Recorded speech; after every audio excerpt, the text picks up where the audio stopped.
Welcome to the Daily Convo with your host, Big Body, Road Body, and your boy, Wanted T. This is a weekly podcast with just two dudes being bros. Just a couple bros being guys. If you haven't figured it out by now, just a couple guys being dudes. So let go.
It helps if I unmute. What up? It's Daily Convo. Technical difficulties. That's what we do best. Nailing that shit. Anyway, this would be the IT episode, man. This has got to be the greatest episode of all because it's the IT episode. So what would an IT episode be without legitimate IT problems? That's all I'm saying. It's your boy. You love me. Wanty T. With me today is the sensual, the unstoppable, the colossus of clout, big baby himself. Hello. What's going on? What's going on? Nothing much, man. We just decided to just change the whole show up together. Normally we have Nabil loser face for body on, and really, frankly, I never heard of him. Was like, bump that. We don't need him anymore. This is our show now. This is us, Atalo and Juan. We're gonna change the whole name and everything. We ain't figured out a name yet, but we gonna change that up, man. How you been, man? How's life? Life is good, man. I mean, I'm coming out post holiday, a couple pounds heavier, and that's okay. I mean, turkey and do that's that to okay. You. The eats will do it. That means you're living life well, Yep, living like a king. And you know what's good with turkey and especially with the holidays? Having a tasty beverage. And not just like any kind of tasty beverage, right? Just the one that warms your soul, but more importantly, drinking this tasty beverage out of a custom tumbler by Carl's Custom Creations. Listen, heard that? You can legitimately drink out of anything. You can be lame and just drink out of a regular ordinary tumbler or any other regular cup you might have. But if you want to do it right, you'll take yourself to Carl Custom Creations and you will customize a tumbler however you want, whatever you want to put on it. You can put your names, initials, phrases, pictures of butterflies, of glitter, flames, whatever speaks to you. Sports teams, doesn't matter. Think about it, and you can do it. It's that awesome. Carl Custom Creations, that's customs with a K. That's also my dad. Support the business. Turn up. Now that we got all the legal shit out the way, Atalo, outside of, Thanksgiving, feast and stuff, what'd you get into on the weekend, man? What did you go home? Did you stay? Did you travel? What'd you do, man? Yeah, man. What happened this weekend? So this was Black Friday weekend. That's racist. Which is, I mean, I'm trying to stay, I'm trying to stay on track here, man. Well, we had Black Friday, we had Thanksgiving on Thursday. I had those 2 days off, so 4-day weekend. Yeah. And honestly, I did a lot of eating. We actually did Wednesday. Well, my weekend actually started Wednesday night. So Wednesday night had a pre-Thanksgiving with my roommates. We cooked up a feast, man. Like I should send you the spread, dude. It was off the hook. Were y'all Way more too much traditional, food. or do y'all like kind of go off the rails? No. I made a grilled salmon. Oh shit! And like the only traditional thing on the table was wine and sweet potatoes. Everything else was like just weird seafoods and pastas and like bread. It was just off the hook, man. Again, That's way too much food. About. Yeah. See, I'm kind of like, I feel like it's weird. The older I get, the more I'm into just like break the mold. Like I like, don't get me wrong, I love turkey. I'm more of a ham guy myself. I like all the stuffings and shit, but like, wow me. I've been eating the same shit for fucking 34 years now. Like, give me something I'm not used to. I want that. I want something different. Yeah, man. One of my roommates he hails from Hawaii. Oh shit. And he cooked some spam. It wasn't spam. It wasn't spam. It was like this pineapple ham with like this brown sugar coating. It was just like a sweet ham, dude. It was off the hook. Oh shit. It was really good, man. So, blessed. Yeah, that's dope, bro. Blessed up. It was good, man. Good food. That was Wednesday night. Thursday, Thanksgiving, obviously. I went to each of my parents' house and we just did like the lunch thing, the dinner thing. Ton of food again, just family time, hanging out with them all day. Friday was me time. Friday was definitely me time, online shopping, and just spending way too much money on presents and trying to get some of that out of the way. Dude, I'm very fortunate that my family stops at my parents. So I don't have to go get all these thousands of gifts and like fight people on Black Friday.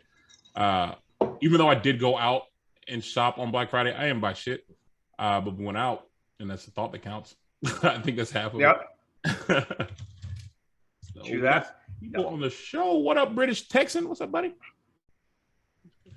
So yeah, it's funny. British Texan is actually my homeboy Michael Joyce, who literally lives in the building right over from me right now. So he could have just walked over to watch the show, but it's fine. It is what it is. Yeah, man, dude, I had a pretty chill Thanksgiving. I say chill, actually.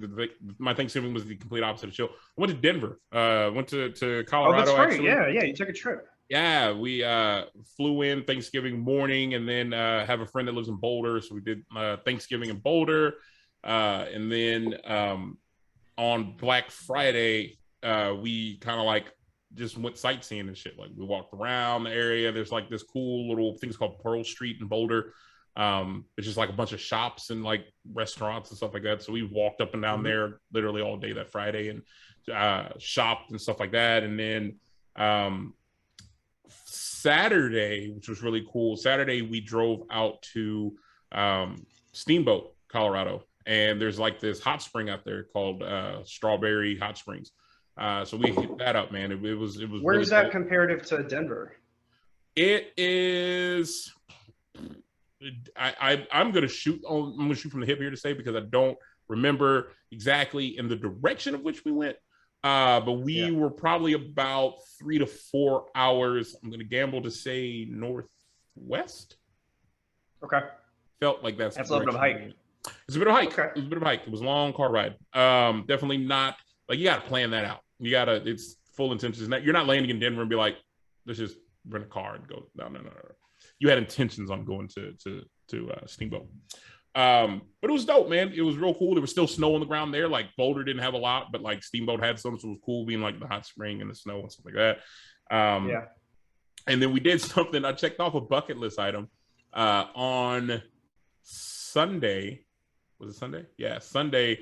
We took a train. Like, I've never been on an actual like train. And it was like a little 2-hour train tour through a canyon. And it was like fall down the river. It was really, really cool. I forgot what river we were actually on, but it was in Canton, Colorado. So we just hopped on that train and kind of went down and did all that, drank on the train. It was pretty cool. It was just a nice little passing of the time. But they had like an outdoor cart. So like one whole train section was just like an outdoor area. So like you could just chill out there while the train's moving. It was a dope little spot, man. All in all, it was a great. I'm jealous, man. I don't know. I'm picturing like, what's that movie, like that holiday movie where there's on a train just like drinking merrily and it's like snowing outside and you have your friends there. Bro, if it was snowing, that would have just like peaked it. Like that would just been it. I could have died on the train and I'd been fine. It would have been perfect. Mission accomplished, dude. Facts. Oh, shout out to Chris Wise on the show. What's up, Papa Wise? We got some people today. So for all those who are joining us and have not had the privilege of joining us when we have a guest on the show, or those who might have joined late, Nabil actually had a prior engagement. He had a work function that he had to attend. So he says. No, he didn't. That lying ass. Listen. He just didn't want to show his face while I was on here. I just think I'm positive he just realized that like he was going to be outclassed on this episode. So he just was like, nah, I can't do it. Not me, not today. I think that's what it is, man. I am disappointed he's not here today, though. It's fine. But you know what we'll do? We're just going to run it back season 2. We're going to bring you back on so he can't avoid you. And we won't even tell him. We'll just bring you on and he'd be like, yeah, there you go. Yeah, surprise attack. Yeah, deer in headlights bit.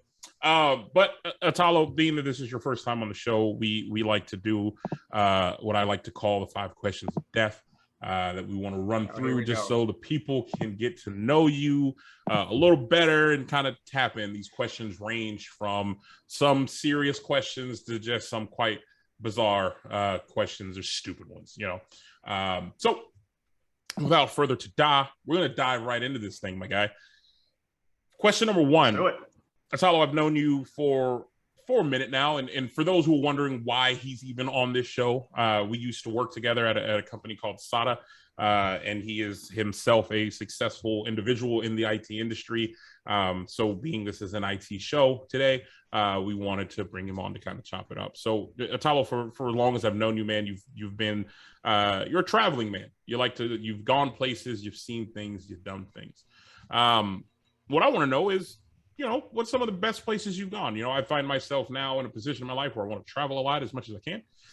So I want to kind of lean in on some of your past trips, man. Walk me through some of your best shit. Yeah, man. Well, before I get into that, I am curious because you always seem to be drinking something on the show. What are you sipping on today? I'm glad you asked. I am on a little whiskey kick right now. I am drinking the Louisiana? last batch, a little LA1 last batch. Now, I'm going to be honest with you, man. When I started this bottle, I did not like it. I'll be 100. Did not like it. It comes off like it's very strong and in your face, and in not even like a polite way like a whiskey would. Even like your stronger ones, like it was very hot, as they would say. But it had weird flavor to it. But what I've learned is I pour it over ice and just kind of let it sit for a little bit. And then I come into it. Pretty good then. So I would, oh shit, Carl, Customs Creation finally made it on. You're a little late, Pops, but appreciate it. With the link, alley-oop. He got the links. So for anybody who's in the chat wondering if you want to get your custom tumbler, he threw the links there in there as well. T. Haley, what's up, baby? But yeah, so I'm sipping on a little LA1 that I got my last time I was in Louisiana. So I'll finish that off and, grab another bottle at some point. Well, hey, I hope not cramping your style, but in the spirit of things, made a little gin concoction. Ooh. I don't normally drink at home, but you know what it is? When you're on the show, you got to get the daily convo. Daily convo, what I'm talking about. Nabil's the only guy ruining the show and doesn't drink. Like in a perfect world, this would be a gentleman's show, and everybody's drinking. Season 2, we're making it a mandatory. Can we just three-way him? I don't care if he's on a work function. Just call his I want to work on. I'm gonna text him through this at some point of the show. I'm like, yo, we're bringing you in. Like I'm gonna send you the link. I need you to step out. I need you to step out from whatever you're doing right now. You got to give us an update. But yeah, man. So talk me through some of the best spots you've traveled to, man. Yeah, man. It's funny you mention that because I'm looking at my travel logs and trying to figure out what's in store for 2022. Yeah. As long as the Omni variant shit does not shit on everyone's plans. I don't know, man. Like, I really want to go. I was talking to my girl. We're thinking about doing Hawaii maybe at the end of the year, ideally around New Year. So we'll see if that's going to be in the books. Never been to Hawaii, so that's something. Someplace I want to go to. I try to go to at least one new continent or one new country every 6 to 8 months. That's about what my average is these days. Yeah. But places that I would recommend and I've been to, and honestly, like I would love to go back. Thailand. Thailand sticks out a bunch, man. Okay. One of my favorite trips. Yeah, I went with two of my best friends, and just like it was like The Hangover. Like there was. Let me put it this way, dude. We have a group chat on Instagram, and it's called Ping Pong Show. Okay. And if anyone's synonymous with the term ping pong show, and you put it in the context of Thailand, okay, I'm gonna let you figure out what that means. And I wasn't actually conscious for this, but I was present for this event. So outside of that, it's just like a cheap country. I love Thai food. I love spicy shit. Everything's really cheap, man. I've never done I think that was my first hostel experience. Actually, my friends talked me into doing that, and it was a blast. Really? Absolute fun time. So was it did you have your own private room in the hostel, or was it true hostel? Like there's 8 people in this bitch you don't even know, and they're just like sleeping around you. Most of the time you have the choice. Okay. We did both. We did our own room. Like one night we just, may want to just our piece, like we're all hungover. We want to just chill, stay somewhere for cheap. One night it's like, let's get to know everybody. Because the thing about hostel is, look, you are surrounded by all these strangers that are all doing the same thing you are. They're all traveling, you know what I mean? So you pick up their recommendations, and sometimes you just hang out and do bar crawls with them. So it's kind of a cool, you meet people that are similar to you in that sense kind of vibe. So I'd enjoyed that. And then we switched that up. So we did a little bit of both, and then we would go and get a bougie hotel for a bougie hotel, like a 4-star hotel there is nothing. I don't know, $40 a night or something stupid. All right. So yeah, so it's you can splurge all you want, and it's not really debt in the bank, but it's fun to try the experience. So I definitely go to Thailand.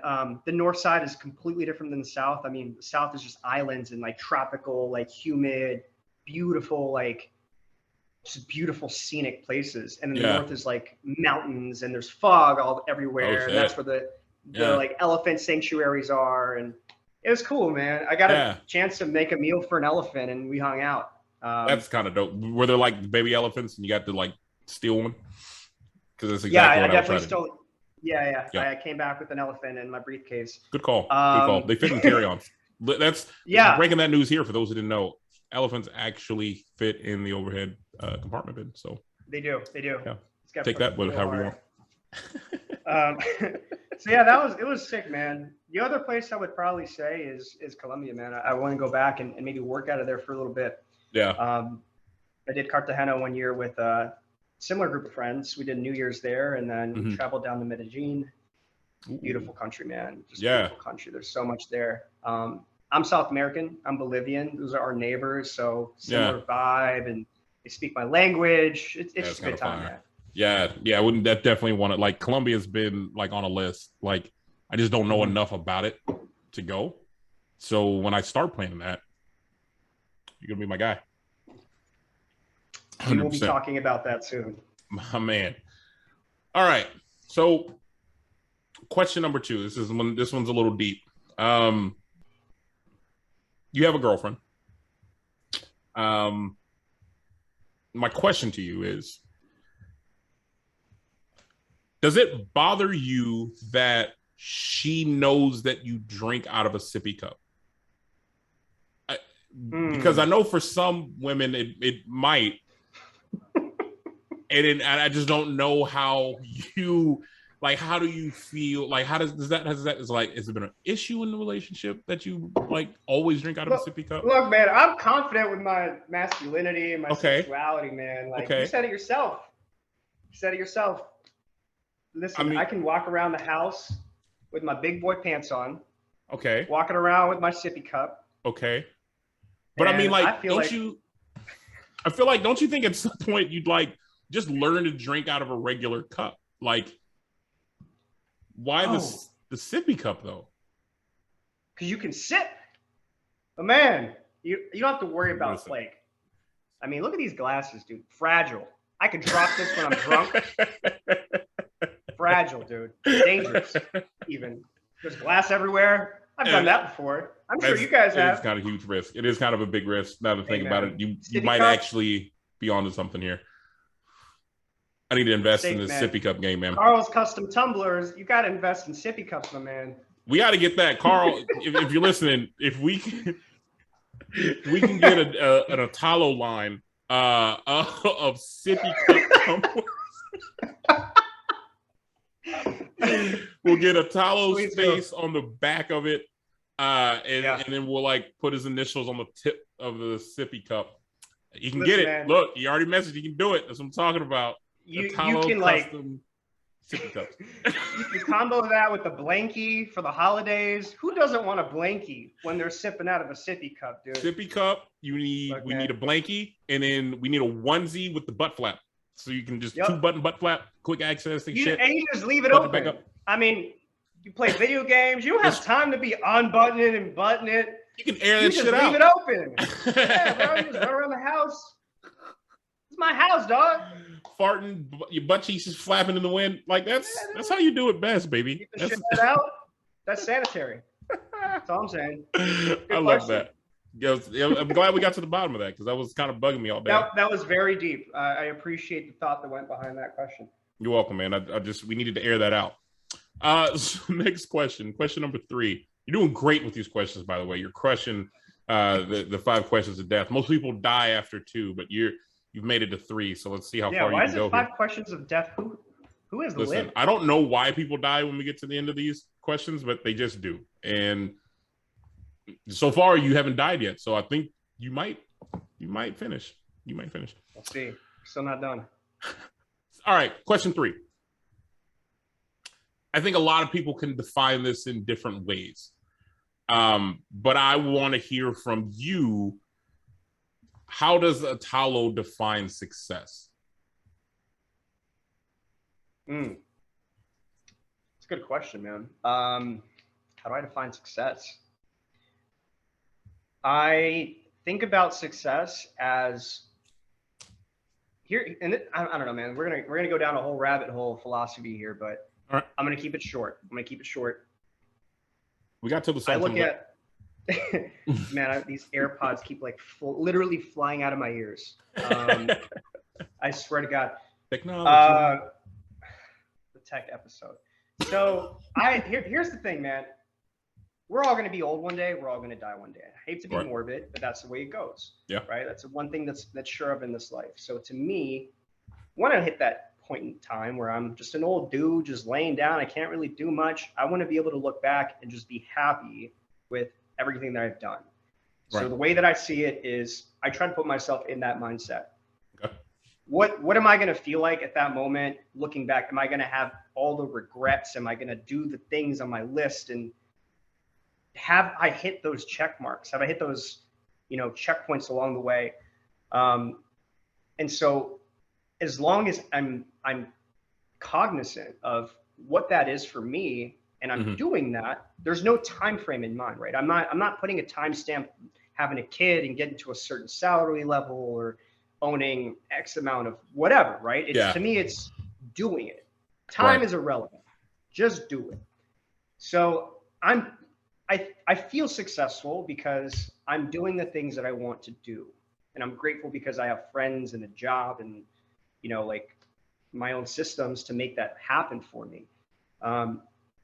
But I think that's, without kind of getting too deep into it, to me, that's success is have you accomplished what you would see yourself wanting at the end of that tunnel.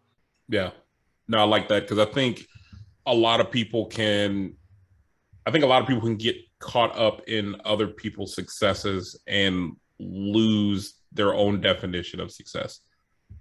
Because I think if you never take the time to define what that means for yourself, then like you'll just kind of spin.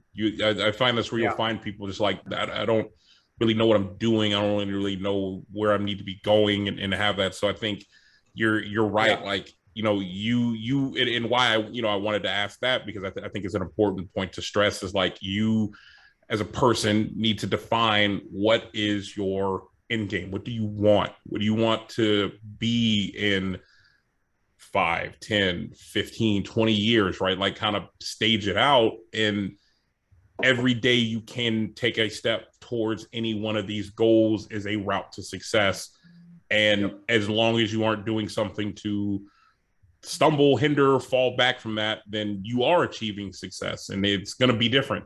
My success is going to look different from your success. To someone else looking at what I'm doing might not look successful. It's not your success. It's not your journey. It's not for you to think that I'm being successful, you know? But no, dude, that was a very solid answer, man. I appreciate you sharing that with us, man.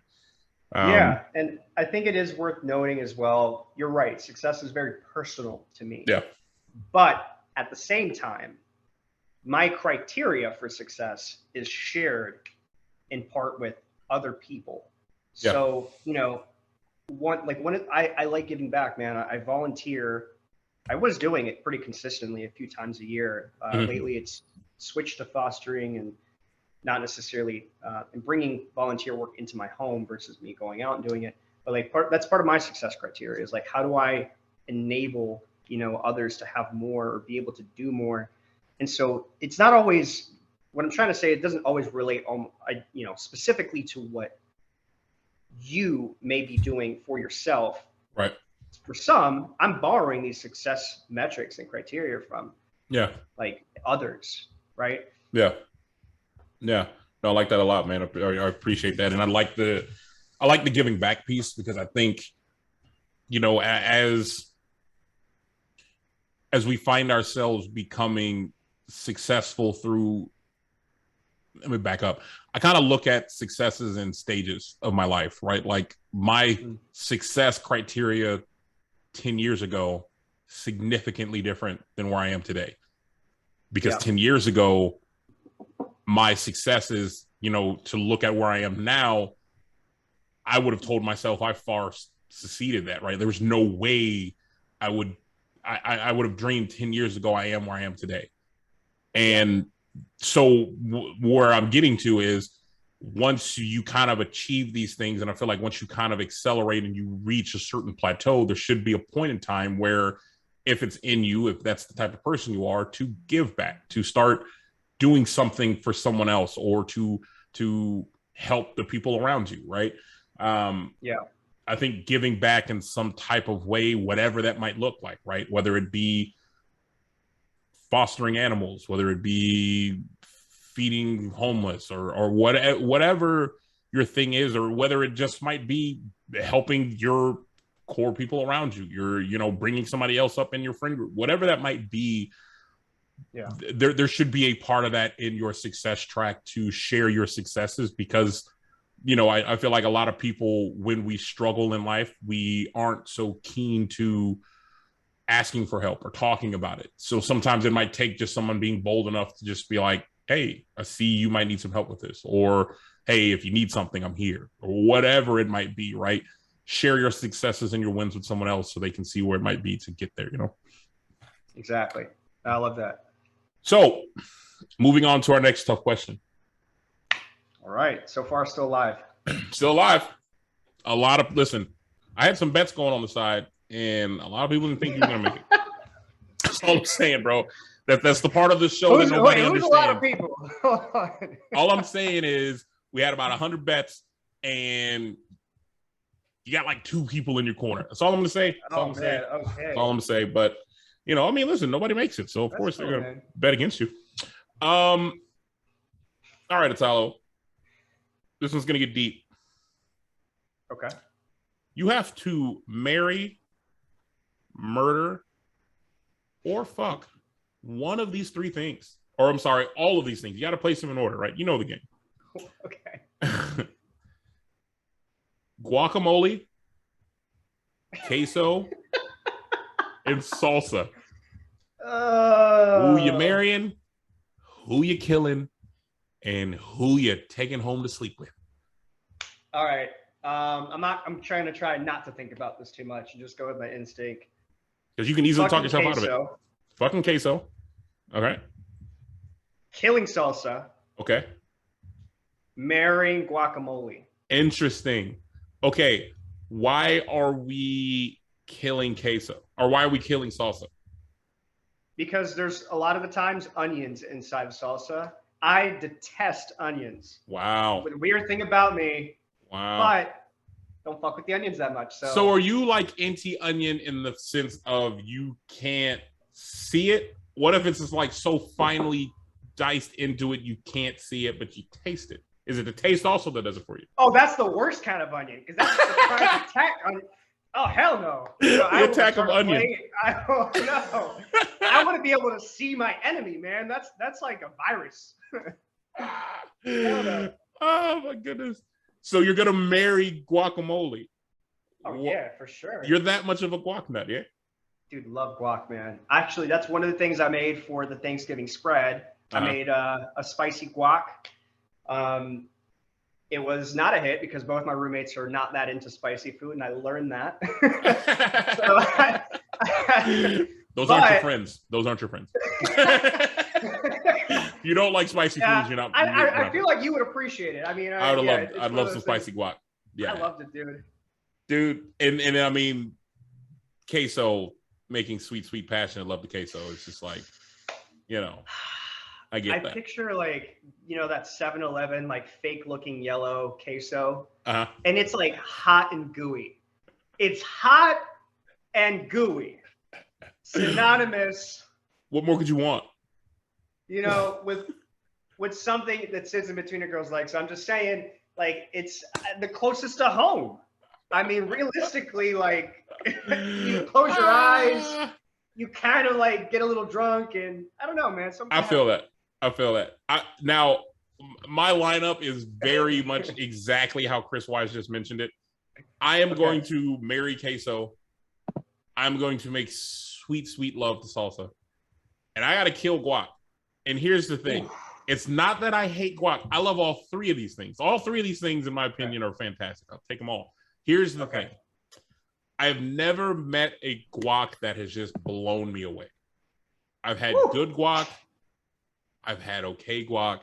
But at no point have I had a guac that's just like, damn. Like, I can't help but eat all of it. Hold on. I gotta take a second, because when I went to Austin last, I hung out with you. We went to dinner. Yep. And we took us to this like Texan steak Iron restaurant. Cactus. And I'm pretty sure that might have been the name of it. I forgot the name. Is that where they made the guac at the table? Yes. Iron Cactus. So I want, because I remember that guac. Yeah. I'm trying to figure out what is your number? If you had to put that from a 0 to a 10, like where would that sit on your scale? I mean, that's up there, honestly. I would put that guac at like an 8. Put it like an 8. It was a really good guac. It was a really good guac. Taco Flats is another spot in Austin that I'll take you to that also has a pretty good guac, because they will take fresh jalapenos, chop it up, and put in there. And it's just like a mound of them sitting on top. So if you like a little heat with your guac, that's definitely there. So like, I like it. But again, it in comparison to salsa, like, I will make sweet love to salsa, because I've had some hit or miss salsa, but it's still salsa. Like, I'll still dance with you. And there's been some bomb salsa that I'm like, yo, this shit is great. Because of the inconsistency in salsa is why I can't marry you. But hey, sometimes you got to plow forward to appreciate a 7. And that's salsa sometimes. You just gotta get there and do it. You know what I'm saying? Now, for queso, on the other hand, bro, I have not met a queso I haven't loved. Period. Really? Not met, like, you could say it's bad queso. I'm like, bro, it's still cheese. I will still destroy it. Sign me up. I'll take queso to my grave. I've had some bomb. I got so many great quesos, like I can't even put which one's my favorite, because, bruh, they're all great. So I will die in queso if I have to. Okay. Flat out, bro. We got some lovers out here. We got some taco flats. Understanding the truth of that. Atala, when you come back to Austin, we're doing taco flats. Like, you're gonna have your shit blown. T-fleazies, as I like to call it. It's a bomb. So you nailed that one. Congrats. Not a lot of people can. So we'll get into people. Now I got people even texting me about taco flats as being the shit. Damn, man, I feel like I got gypped. I mean, listen. Taco Flats. Here's the thing. Taco Flats is 100% a second visit spot. Okay. It's good, but it's like I have to get some shit out the way. There's too many places to eat in Austin. Too many damn places to eat in Austin for me to just be like, I got to take you Taco Flats. It's just you got to make multiple. That's fair. Yeah, you guys have a lot of options. 100%, dude. All right, so question 5, and then you can survive this. Mm-hmm. What do you feel like now?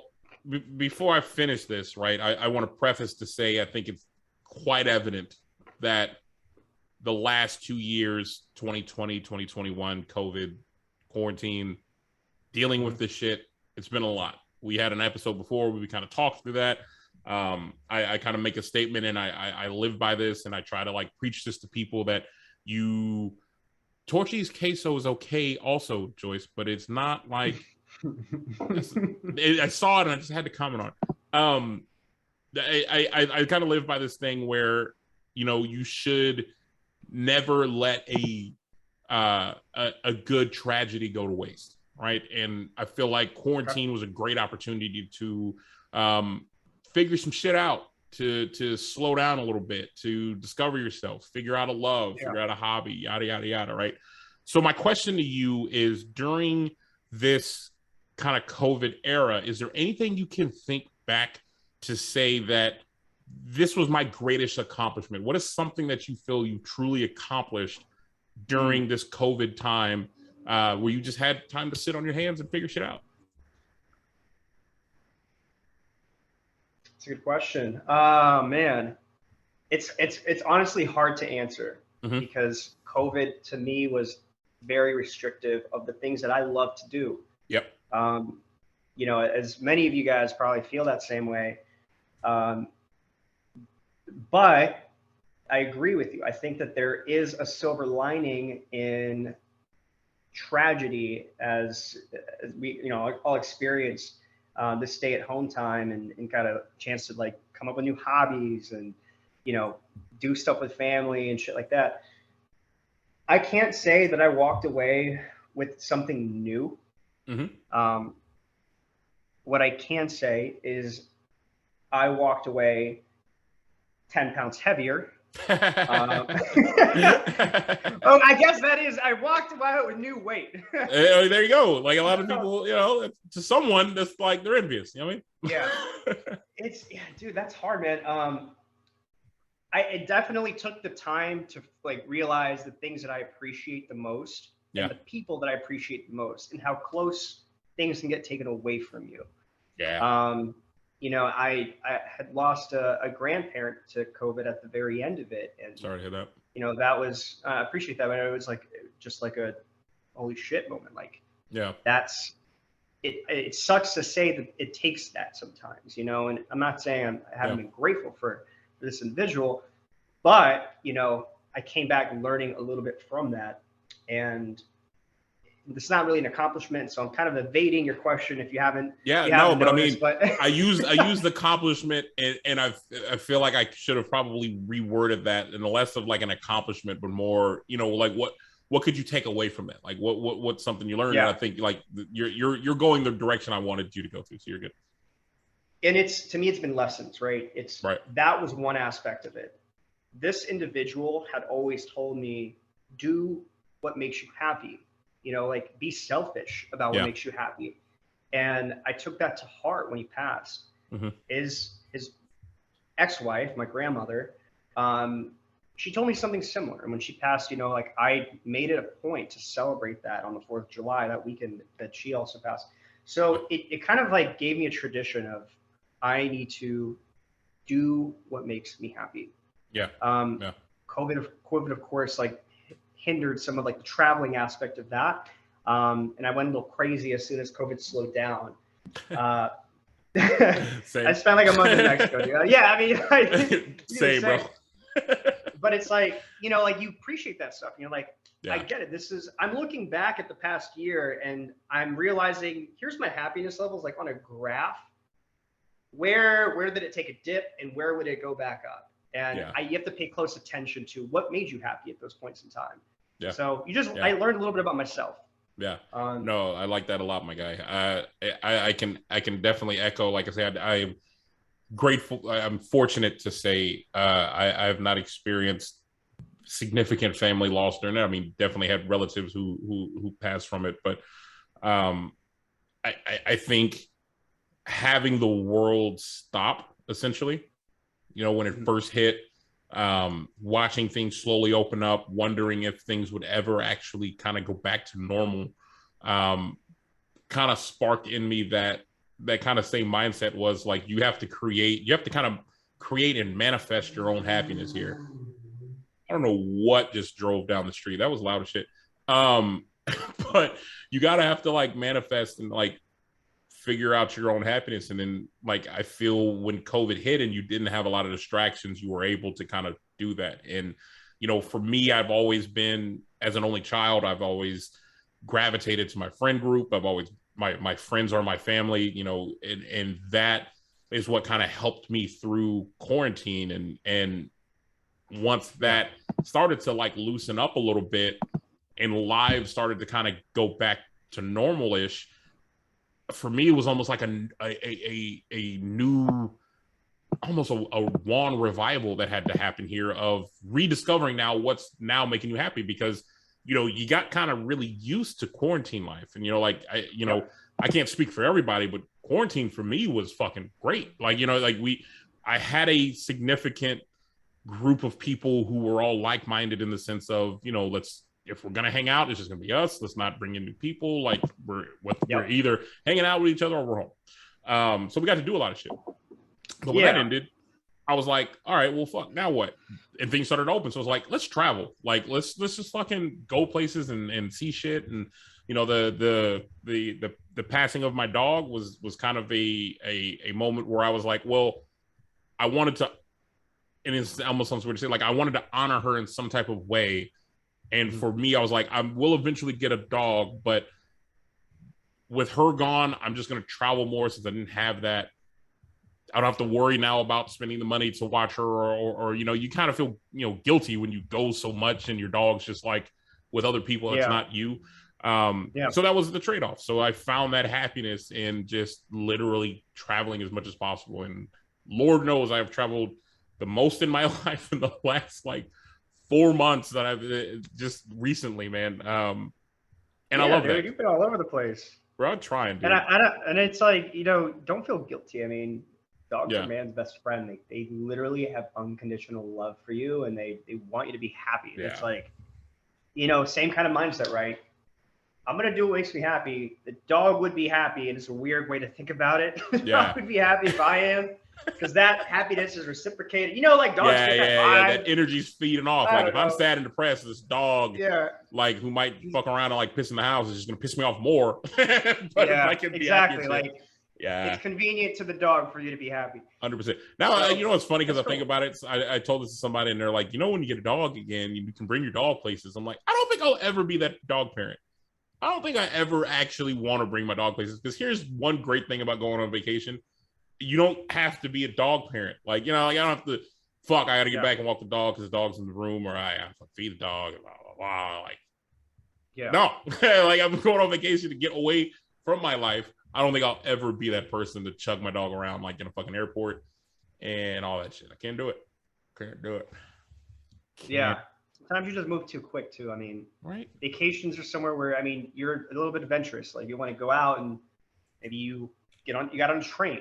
Went from the train to maybe like a restaurant, and you went from restaurant to a bus ride and on an Uber, whatever. And it's like, I wouldn't want to do that to the dog or the people that I'm with. Absolutely, man. So, Atalo, bravo, my friend. You made it through the 5 questions of death. I lost $20 on the bet. I bet against you. Listen, I just like my odds on the other way. So I had to do it. So we're gonna tap now. We're gonna tap now into this episode, my guy.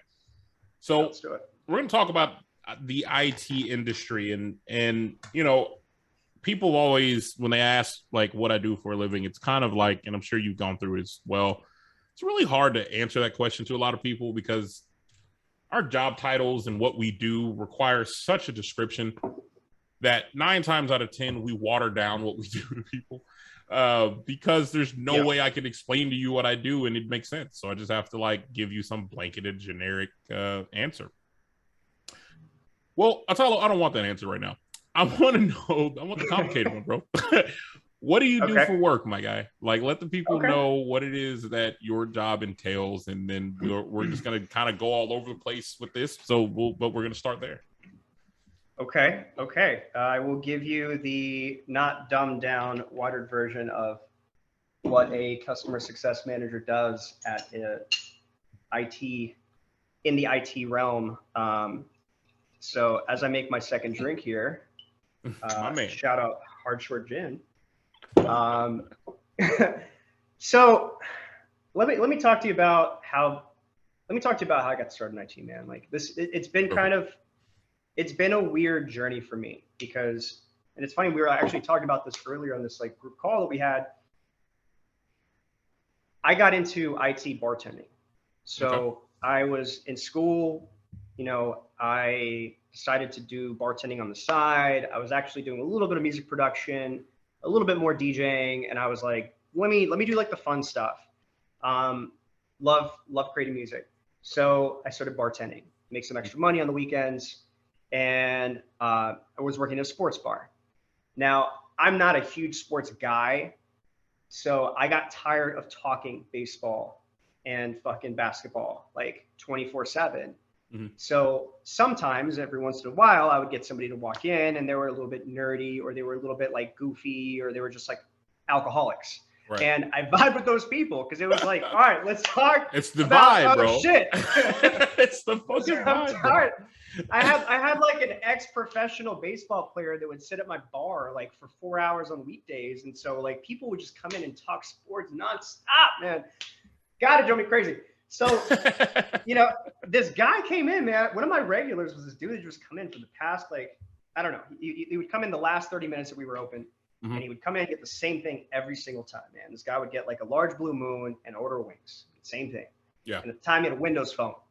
So I'd be like, you have a Windows phone, man. Like, no one has that phone. Nobody fucking, bro. I had a Windows phone, by the way. Not intentionally. Not intentionally. So I used to work at AT&T, and they would give us like phones to try out. And everybody was like basic as fuck. Everybody was like, I want an iPhone. I was like, fuck that. I told the manager, like, give me every phone that nobody wants so I can like figure this shit out. And they gave me the Windows, like the Nokia phone, and it was heavy as shit. Bro, the Windows phone was tight. I would 100% rock a Windows phone if they didn't have like 12 apps in their store. Like it was. Did you have that monstrous like 41 or 42 megapixel camera one? I think it was. I forgot what it was like a 28 or some shit.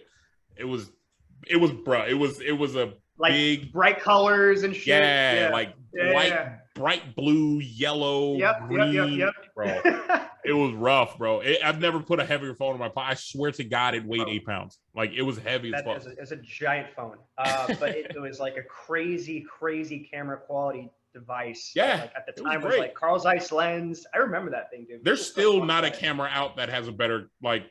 More megapixels in it than that. That fucking phone still rocks. That was like 12 years ago. So this guy had a weird prototype of that phone, not the crazy big one, but he had like some smaller version of it. And I'm like, you're obviously in the phones, man. What do you do? He's like, oh yeah, I work for the small company and blah, blah, blah, blah. I just do sales. And I was like, all right, cool. So we talk about phones and we talk about technology and we talk about all this weird stuff. And he's a cool dude. He's a man's man, right? He's just like a guy you get along with. Yeah. And one day he's like, hey man, it's like your vibe. Kind of need somebody to like fill a spot at this place I'm opening. Do you want to come work for me? And I was like, yeah, I mean, whatever. Like, I'll come and like interview with you. And he's like, yeah, just come in. Here's the address. It's in Reston here in Virginia. Just come by this time. Meet with like myself and one of my colleagues. I was all right, cool. So I'm like, honestly, like it was weird because I don't remember even like looking into it very much. I was like, I have the time open. I don't have any gigs. I don't have to bartend that day. I'll just go in. So I went in, realized I was walking my ass into a Microsoft office building. And that begun right there. That marked the beginning of like a 9-year, 10-year working for Microsoft and working for a lot of different roles. Yeah. So it started off as sales and went into services. Like I have like accreditations repairing windows. I went down like the support side and eventually made my way into like migrating small businesses onto Office 365. So Wow. Yeah. deployment, pre-sales, deployment, planning, customer success, all of it. I did You've A to walked Z. down like almost every avenue of IT sales, including most of and almost all of the bad ones. The ones that people just don't want to 100%, do, bro. 100%. 100%. They moved me out to Vegas, so I was supporting a retail store at the time. So we were working out of there, but we were working a lot with small businesses. It was just like, imagine having to work retail hours, like our schedules matched up with theirs, and then also having to have these different titles. Like again, A to Z. For those that are in IT, you have different departments that do sales, change management, customer success, migrations, your professional services, right? So I was doing all of it, which is awesome for me because I also learned a lot in a short amount of time. Yeah. It also sucked asshole because I did all the jobs and I wasn't commissioned. I'll preface to say this. Anyone who starts in IT sales, it's gonna suck. It's the worst. The start is just terrible. Yeah.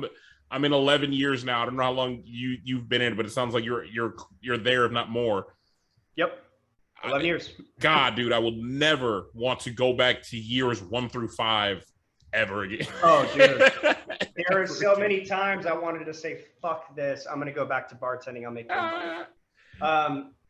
There's so many times, man. But I mean, what made it easy to stick with a company like Microsoft is all the benefits and they have awesome culture. Yeah. So, you know, around some really cool, bright people. And it was cool, say man. Now, I didn't mean to cut you off. I'm just going to say now, I'm jealous that your first job was at Microsoft with great culture. My first IT job was at Dell with terrible culture. Dell culture is like toxicity. It is every negative thing you can think about the industry times 12.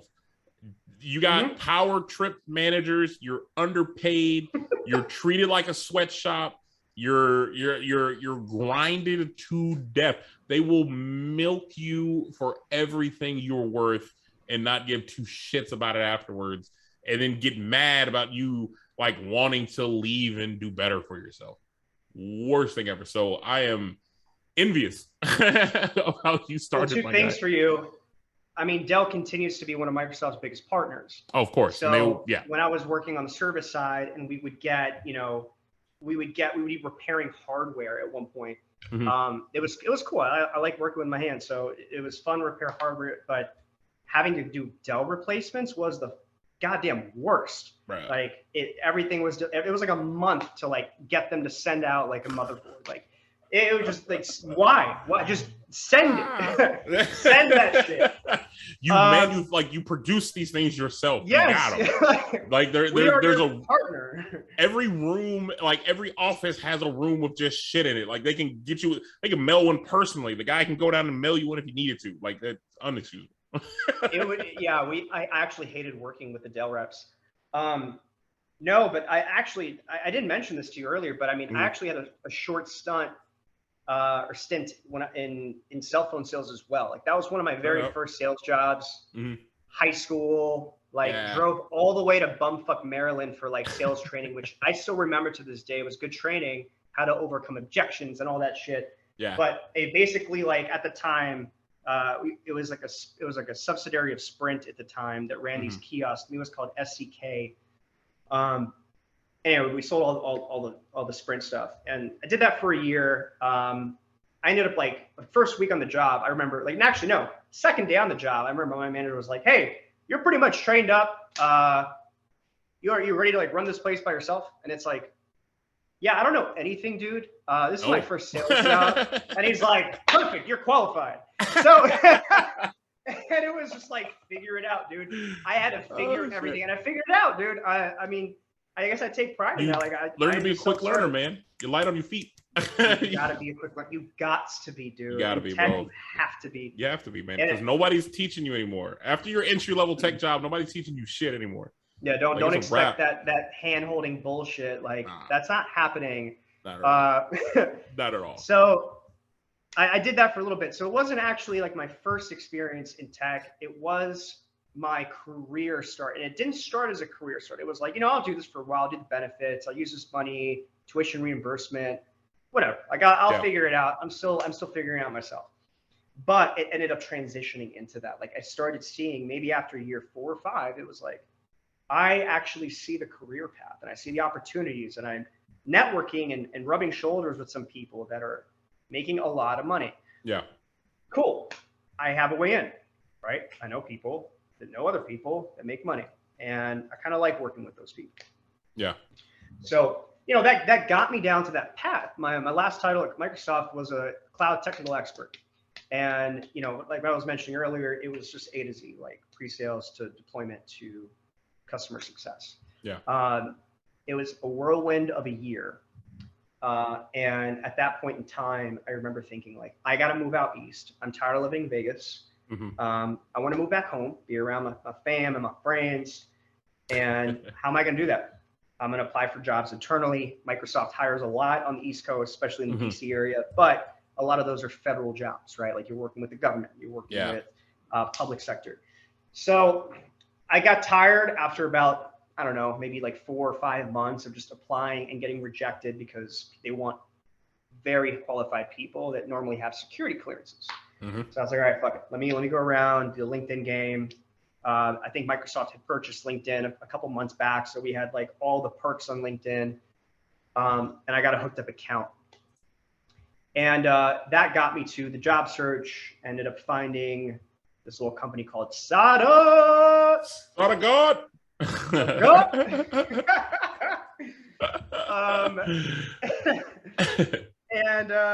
And yeah, I mean, like, it worked out, man. My director now, he's actually an ex-Microsoft employee who just kind of vibed well. The interview felt like this kind of a conversation. Right. It felt very natural. And it was good, man. Like, I've been there for a little bit over 2 years. Mm-hmm. And I got to tell you though, going from a, 150,000 plus person organization at that point in time to a 150 person small business. That's a difference, man. That's a mind blow. Woo! That's a mind blow. I was not prepared for that. So let me ask, you came from Microsoft over, and for those who don't know, SADA today is a Google Cloud reseller. They sell the gamut of Google Cloud suite, you name it, from that business perspective. They sell it. But at a point, they also were a Microsoft Azure seller at one point. When you joined, were they also still doing Azure at that time? Were you brought over for that, and then you had to pivot and learn GCP, or for those who don't know, Google Cloud platform? Like, how did that look? Yeah, no, at that point in time, they had deprecated, they got rid of all their Microsoft side of the house. So this is like a 300 person organization. Mm-hmm. They got cut in half to about 150 people. So they got rid of all that stuff. It was April of 2019.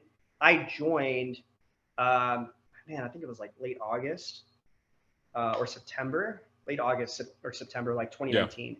So it was a couple months later. And I was like trying to figure that out myself. Like, am I going to be on Microsoft stuff? Because I got that on my resume, and my boss was like, no, we're doing all Google. We went all in with Google. So at that point, you got to learn, man. You got to adjust. Heavy Microsoft background.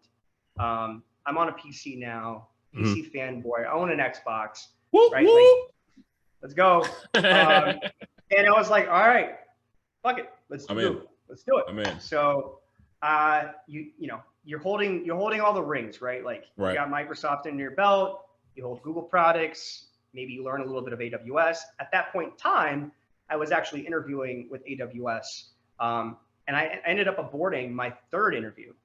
I did my first two. Third one was going to be on site. I dropped it because SADA paid a little better, but also I have a couple buddies that work over there, and I know how strict it is. And I'm not strict in a bad. I mean, obviously there's regulations and rules at every job, but it's like I liked having the freedom that I was being offered at SADA.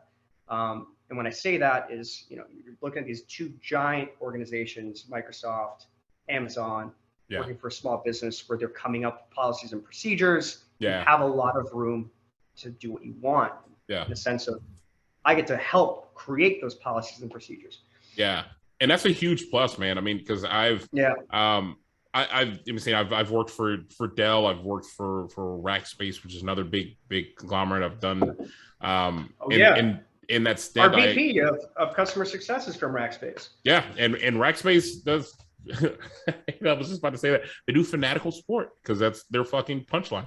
But when I got done with Rackspace, I started at a company called Xenos, and Xenos. If I explain what they do, no one would understand it. But anyway, they were a startup as well. And that was like my first taste of working from kind of going to that motion of you're at thousands and thousands of employees down to 127 globally. Your voice matters, man. Like literally like any life experiences you've had that you bring into that company, they listened, they ate it up, they wanted to promote. And it was really cool was you kind of like create a role for yourself for the most part. Like, I mean, I had a title and I had a job, but like I wore many hats. I did trade shows. I was a booth babe, as we called it. I was like the hot bro. It was not. I'm not even gonna lie. That was probably to date the highlight of my IT career. Was finally getting into like trade shows and like working a booth at a trade show, and just not giving a shit. Like I was just the loudest person at these trade shows. They messed up and gave me a microphone and let me be a hype man for like some of it. We had like raffles and like the point was like perfect job for you. It was great. It was great. Here's how crazy it got. So I'm trying to remember who it was. I think it was Cisco Live. Cisco's a for those unaware, Cisco is a networking company. They do like switches and routers, and for those who don't even know what that is, if you think about like on a computer, your Ethernet port that you plug into, they create like boxes with multiple of these Ethernet switches so you can connect multiple things into it. So Cisco has this user conference in Vegas called Cisco Live. It is huge. Everyone's at this thing. If you are a IT seller, you got a booth there. It's big shit. Our company went all out. We were like a platinum sponsor. Now, this company is not that big, nor do I think that was a valid waste of money. But they said, fuck it. So we had a silver platform. And what that meant was we had just like a little bigger booth than like most of them who just had like a little stall. We had a silver like Airstream camper that was our booth. That was like modified. So like instead of a regular door that you open, the whole side of the bitch just like lifted up, and it was like couch inside. Yeah, we had TV screens in it, lifted up. There was couches inside. So like when customers would come to like check our shit out, we'd bring them in and they'd sit down and we'd talk shop with them and shit. And we had a little table and stuff. And then on the back side of the camper, we were doing like live demos of our products. People would come and like chill out. So we had a raffle. We were giving away Yeti coolers. Hell else we were, and like not even like little Yeti coolers. We were trying to make it impossible for people to fly this shit back. We were giving the big fucking gargantuan Yeti coolers. Dude, why is Yeti so expensive, man? It's like I have no idea, bro. I don't get the whole hype. It's like a fetish for some people, man. Bro, it's insane. And the fact that this heavy ass fucking cooler with nothing in it doesn't have wheels to start is mind blowing to me. Like, you want me to spend $500 on a cooler with no wheels on it? I'm pretty sure those things are bomb proof, dude. I'm positive. I think you can blow that thing up and it'll be fine. You can put a bomb inside of it, detonate it, it'll be fine. Nothing's happening to this fucking cooler. So anyway, we're handing out raffle tickets, and they just like, here's a microphone wand, just like get people to come to the booth for the raffle. I was like, I love it. Less. I am hype as shit, bro. I'm like walking all over, like interviewing people and like getting their answers and shit on it. And like, we had so many people around our booth. They literally, like, the fucking like security came over and told us we had to break it up because we've caused a fire hazard because we've blocked the exit and we have blocked the walkway, bro. There's a photo, and if I can find it, I'll post it up on our IG page. Let me take my answer back. That's how I define success, man. That's a successful booth attendee, booth babing the hell out of it, my guy. I got so great. Were you showing any ass? Fucking fire hazard. It was great. It was great. Were you showing some ass? I mean, I was showing a little thigh. I mean, okay. I thought come so. on. I thought so. I mean, no, you. It was great, dude. Like I said, it was that was the highlight of my career, literally. And they threatened to kick us out. By the way, they were just like, if y'all can't get rid of this crowd, we'll kick you out. I'm like, I can't make them leave. I'm here to bring them in. It's not my job. Yep. Somebody else's job is to get them to you go. Do your job, I'll do mine. Exactly. That's all I'm saying. Do what you got to do. So this is gonna segue to like my next question I have for you, and you took out a couple questions here, so that was good response. For somebody who's trying to kind of like breach into the IT industry, because I know, I have a lot of friends that hear of, the shit that we do, and honestly, like, for a career path, like, it isn't bad, man. Like, I mean, we working from remote, we work from home, we kind of have a lot of freedoms with this. I mean, there's highs and lows of it, right? There's moments where we're busting our ass and working more than 8 hours a day. There's sometimes we pull in 10, 12 hours a day, right? There's some moments where, fuck it, we might work a solid hour of hard work a day, and that's a wrap, What kind of advice, if somebody wants this life, they want to get into this and dip their toe into it, what's some advice you would give to a new person wanting to come in? Where would you suggest them to look to try to start? Help the people out. What is your kind of tips for that?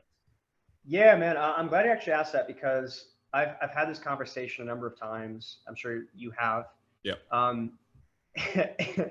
And the people that normally ask me this question, believe it or not, are Uber drivers. I love that. Every time I'm going to the airport, I have a slew of Uber drivers like asking me, "Oh, what do you do? Where are you from? How do you get there? How do you start?" So I've had this spiel a couple times already in the past 6 months, and like what I always like repeat myself and saying is like, okay, that's you see the success, right? Like you see like the remote status is dope, man. It's fun, especially with my lifestyle. Yeah. I like how much I get paid. Like that's all cool. But there is a lot of legwork that goes to getting there. And like you and myself, 10 plus years, a decade of I haven't done anything for a decade outside of live. Like a decade concentrated on technology and learning it and relearning it and dealing with it. And it can be frustrating. Very. And so, it has to be sustainable. So that is the biggest thing. Yeah. Meaning you have to love what you're doing. You're not doing this just for the money because you see the success. You are looking at this as what's going to like keep me going through these certifications. If you want to go down the technical route, what's going to keep me engaged in relationship building? If you go down the account management side, what's going to keep you motivated as a seller? What motivates you if you want to go down to sales? So find out what is going to keep you engaged, right? And if you have to love it. Like I have to say that, and I can't stress that enough. You really do have to love it if you want to make it into a career. So it's not just looking up a couple of YouTube videos and saying, "Oh, yeah, like I could do that." Yeah. It's what is going to keep you in that mindset of like day after day, grind after grind for years at a time on this path. So where to start? It depends what avenue you want to go to. Are you a people person? Do you like to have conversations and develop relationships? Cool. That's one path. Yeah. Account management. That's kind of where I shifted towards. I started on the technical route, started getting some certifications, nothing crazy. But I moved away from the technical side because I didn't want to have to recertify and be working behind a screen all the time. And here we are fucking working remotely 8 hours a day plus. Yeah. But whatever, you know what I mean? Like it is what it is. It is what it is. You gotta adjust. You gotta be nimble, man. You gotta adjust. You must be fluid like water. You must move and move like water. But it's like, if you're that kind of person, I mean, one of my newer roommates now, like he's a systems administrator, systems engineer, something like that. He's got a couple of titles. He loves that. He loves learning and like knowing deep technical knowledge, and he has like the patience and concentration for that. If that's your jam, you will make a shit ton of money, especially out here. So it kind of depends on, what that avenue is for you. You have to look inside, and it's probably a really easy question for you to answer. Would you rather work with computers? Would you rather work with people? That's a and fact. So you can get into tech. I mean, like the tech industry, like any other industry, has every department. We have marketing, we have people operations, and like HR. We have sales. So there is something for everybody, or for most people. But it kind of, where you start depends on what the end goal is, right? And kind of relating back to my earlier conversation there about life, I guess. It depends on what the end goal is. So what you see yourself doing, what you think you can stay committed to, go to LinkedIn, look at a job description, look at some people that have that role, and you're going to see resumes. You can see resumes on LinkedIn if people post them. You're going to see job descriptions. Can you get to those level certifications? If you can, make a plan for yourself. Year 1, year 2. That's how you get to it. You have to break it down from the end to where you're at now. If you don't have anything under your belt, that's fine, but you need to start. So, when you kind of, and most Uber drivers at this point in the conversation are like, so how do I work remotely? No. Back up. You don't start there. You got to earn that shit. Stop you got to start that shit. Like, it's not that easy, bro. It takes work, man. It takes work, but I always like working backwards. So that's my tool. Yeah, no, I get that 100%. I mean, you're spot on with like your mindset, because I think it's the problem, especially when a lot of people come to me and ask me that question, like, if I want to get into it, how do I start? Right? I want your job. I want to do what you do. I'm like, listen, it took a really long time for me to get to a point to where I'm working remote and I'm working from home and I have this luxury. I had to put my fucking time in. You have to suffer. The key is like understanding, if you want to get into this, what I can guarantee you is you will make the most money you've ever fathomed in your life in IT sales. Guarantee it. I don't know of any other line of work where you can get into without a college degree. Shit, in some instances, if you just got a GED, that you can get into and you create and pave your own success. You are as successful as much work as you want to put in. However, just like life, when you get into this shit, you're going to go through some shit you don't want to go through. You're going to have a manager who's going to ride you at some point. You're going to have a product that can't sell. You're going to have a territory that's shit. You're going to have, like, regardless of what route you go, if you want to be super technical, you want to get into the sales aspect of it, you want to be a specialist and just focus in on one product only, all of these things have its highs and its lows. You got to roll with the punches because it's an end game. You put your time in, you'll eventually get yourself to a point to where you're bringing in money. And here's the thing. Even when you start to bring in the money, it doesn't now mean you're on easy street. All those fucking problems are still there. You're still going to find yourself in a shit patch. You still might find yourself in a product that won't sell, but you're making more money than you were before. So it becomes a little more tolerable. And then when you don't, you just fuck it and you just move on to something else and you go find another job that's paying you more. Right. But to start, I would say for anybody is if you kind of pick your own path of what you want. And like, you got to ask yourself, like you mentioned, are you a people's person? Do you like talking to people? Or do you want to just hermit, not talk to people, and just fucking like just be a technical person? Like, you don't want to go in the route. Or do you find yourself a problem solver? Do you want to come in and help someone's problems?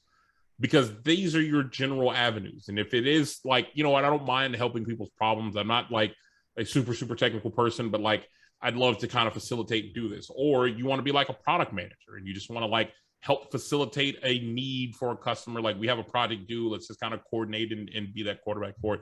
There's tons of avenues to get into, but you're going to have to start at the bottom and you have to be okay with that because a lot of people aren't.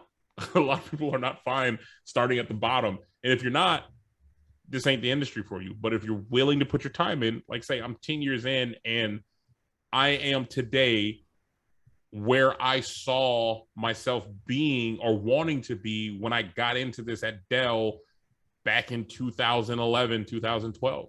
When I started at Dell and I'm talking to, I'm a year and a half in or 2 years in and I'm talking to a field rep and I'm realizing like this field rep's a fucking idiot, but he's making six figures. Like he's making damn good money. Like I want that. I want to get to that point because if he can do it, fucking I can do it. And that was the driving force. And I just kept making,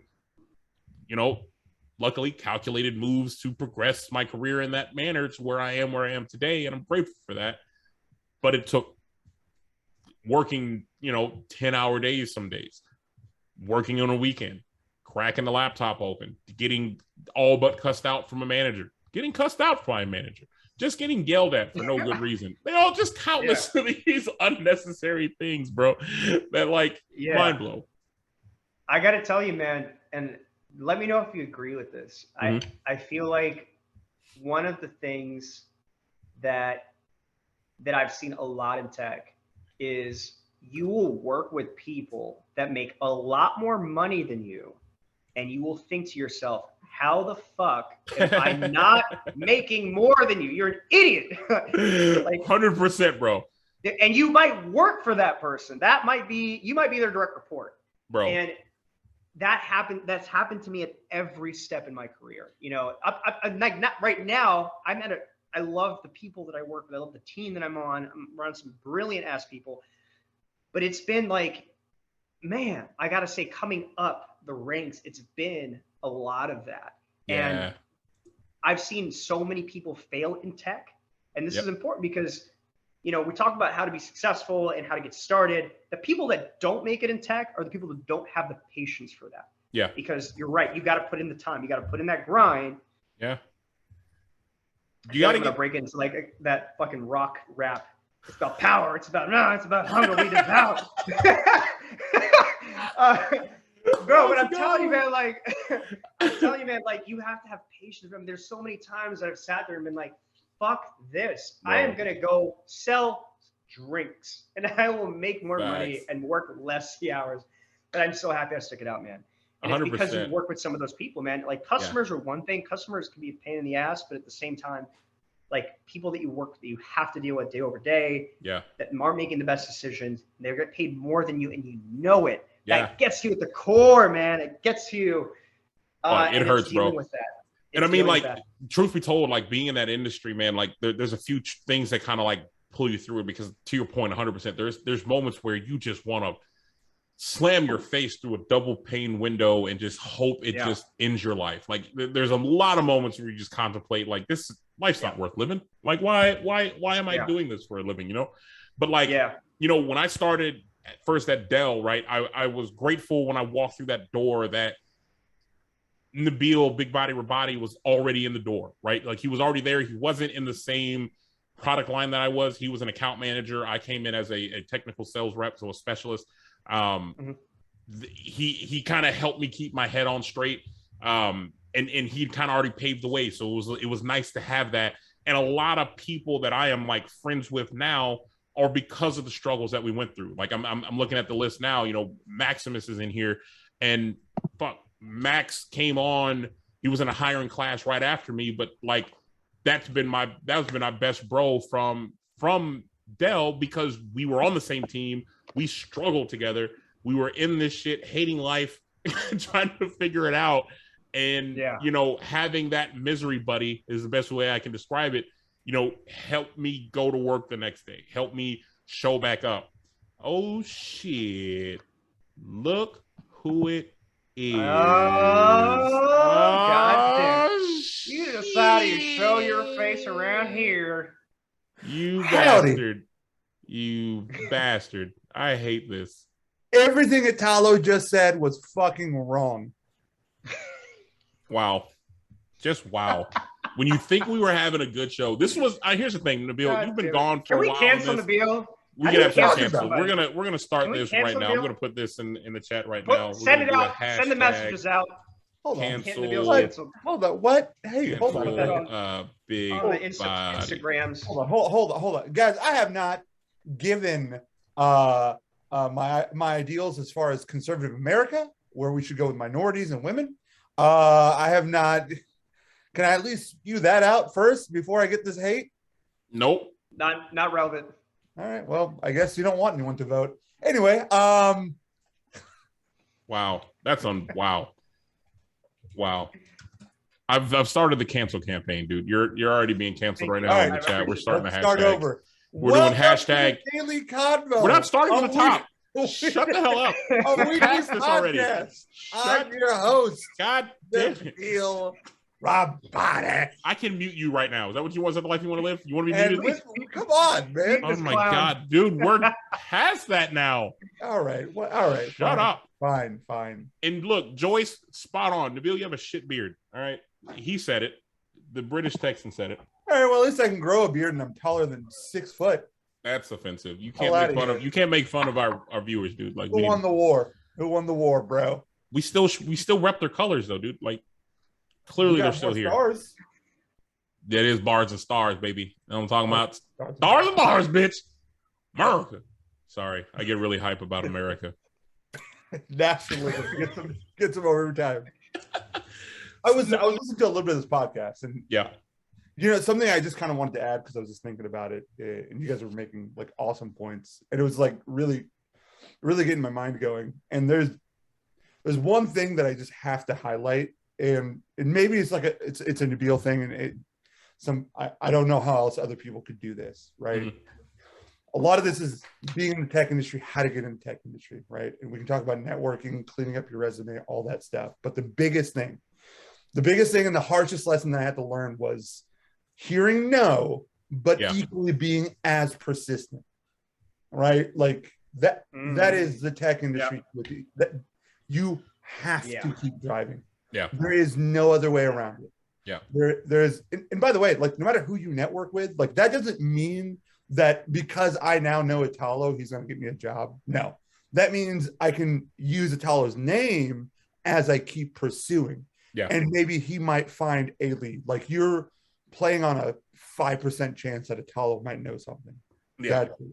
It becomes not only does your work history and ethic need to carry weight, the person you're asking to help bring you in also needs to be carrying weight. Because if Italo has a job and he's trying to get you in and Italo's trash, they're not going to take his fucking word for it. But then you also need to have that history. And then you run into people like me. I hardly recommend people. Like I've gotten burned so bad. I don't know if I told you guys the story or not, but I got burned so bad at one point that like I got one of my buddies in that was just like, I thought one of the coolest guys I've ever met. And he finally got a job at Microsoft. I got him a job at Microsoft, and it was he just like his productivity went like this, man. It was just like plummeting. He didn't show up to work. He like got into arguments with people week 1. My team was like, "What the fuck are you? Why did you do that?" And it burned me so bad. Like I got shit on for like 6 months, and like that experience alone has made it difficult for me to recommend my friends and others. And unfortunately, you run into that kind of stuff, I don't easily hand out recs. I feel that like there's a period in my time where I kind of went through that, but then the way I kind of flipped it is this: I am brutally honest with my hiring, with my manager when it comes to me recommending somebody. So if there's somebody that like somebody comes to me, is like, "Hey man, I'm interested and I want to get hired on." If I really think that you can kill it, I'll just be 100. Like, hey, listen, look, this person might not necessarily, if you look at the resume, screams that they can crush it because they might not have ever done cloud sales or they might not have ever done XYZ, right? But I know the person's work ethic enough to say, like, I know they'll do great and I will put the time in to help them ramp or whatever it is to kind of fill that gap. However, there's other sides to that where the person I know is not a fit Oh, I ignore them. I mean, I say, yeah, totally, yeah. I got you. And I've done that to some. Some will get a courtesy of me still turning their shit in, like if they're close enough to me, and I'm like, all right, fuck it, yeah, I'll send it in. But I'm telling my manager, hey, listen, I'm gonna submit this for you. You take them for what they are. You like, I'm not gonna say anything nice to you. I'm gonna throw it in, but I'm like, I'm also not putting my name behind this. I'm just submitting some shit and hoping that I can, get a referral bonus because I like money. I don't take it that far. I will not. Like if I have this inclination that you're not going to hold up your end of the bargain, I'm not submitting it. Yeah. That's the truth of it. Because that's my name. Yeah, I'm very fortunate to say I don't have a lot of friends who are in the IT industry that are that way. Like I got a lot of friends in the IT industry that I'm like, all right, most of the people that I talk to that would even ask me to begin with to like refer them that I put it in. But I've had some people that I've worked with that just assumed that we were closer than what we were, who hit me up when I leave and go to new companies. Like, hey, they hiring? Yeah. Can I send you my resume? Yeah, send it over.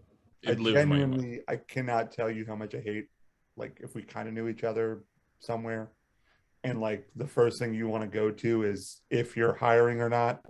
Like, yeah, you have the internet, don't you? Like, don't come to me asking me like, do you know like all the jobs available on the career path? Like everything that your company's doing. What's this VP of sales? We got a job that's like director title. Like, you think I can? They're just taking anybody, right? The other thing that I have to say is the persistence piece, right? Like carrying that with your work and your work ethic will take you to so many amazing places. And you mentioned this earlier, one, and that you put 10 years into this. With any craft, you have to suffer. Okay. You have to eat shit. But when it comes to fruition, when that persistence comes to fruition, what you are ultimately able to do with the money that you are getting, you have another access to life that is like, I can get this amazing house. I can take these amazing trips. Going and eating at X, Y, and Z place isn't a big deal. And those are things that you're afforded that when you were younger, you were like, okay, this shit is a pipe dream. Like a genuine pipe dream. There is no way that is me, but it can be. And I'm not like feeding you some secret bullshit here. Just work hard and work smart. Know your value, because the place that Juan and I came from, they didn't know our value. Like, they knew our value, but they weren't going to help us out. Like, that's not how shit works. That wasn't the machine. It wasn't. And the machine wasn't built that way. Hogs. Yep. And but by the way, when you leave that machine, like, you are then, I don't know, a leper to everyone else there, which is fucking weird. But also they want to know how you're doing and like the secret sauce and how amazing it is. But also like, can you believe he left? Like, I can't believe he left this. This was the best time ever. They would give us free happy hours and occasionally would give me a gift from time to time. But like, motherfucker, you're getting paid nothing.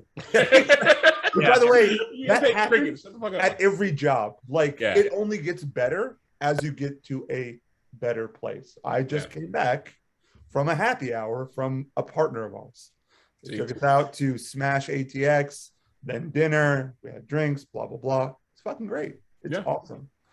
And I'll say this, right? Like, to backtrack on a previous question that we asked about, like, when people wanted to get in this, and I kind of mentioned, you're going to get in, you're going to get to these companies, and you're going to have to suffer and kind of like put in the work at, not such great, I don't want to say great conditions, but like, you're going to feel kind of like a child when you kind of start into these things. But when I tell you about, and like we touched on, these perks that kind of come along with it, there's little aspects of the job that they understand the stresses and shit that you're under and what they're asking you to do. So, I working at Dell, I'm coming in as a you know, not knowing jack shit about anything, carrying $1 million number, you know, hell, 2 years into it, I'm given Central United States covering a $36 million number that I can't even comfortably talk to. But the trade-off is, right,